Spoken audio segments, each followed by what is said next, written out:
John Erickson is off tonight.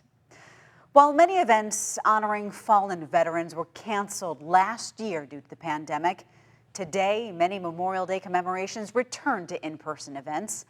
NBC 26's Noelle Friel reports from Fort Howard Memorial Park.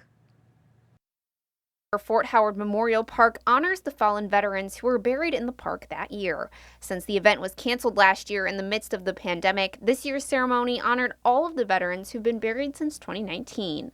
It is so nice to know that hopefully we're coming out of the whole pandemic and the social distancing, and we can start to honor people and do things like we used to. In total, the names of 103 veterans were read off. The park also has an Avenue of Flags program where families of fallen veterans can have a flag put up in their honor at the ceremony.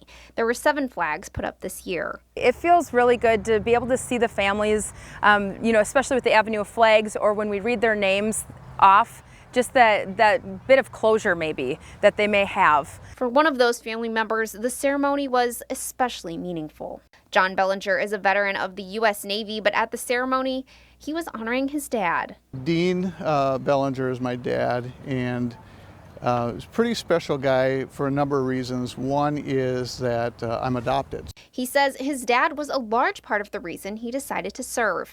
He's been a role model my entire life. He was in the Navy, so me going into the Navy was almost a no-brainer. And that he's thankful for the recognition he received. In some ways it was harder than his funeral. And I don't know if that's because a little bit of time has passed, but it was a very special day, and I just am so appreciative of everything they've done out here for him and all the veterans. One flag for one big influence. In Green Bay, Noelle Friel, NBC 26.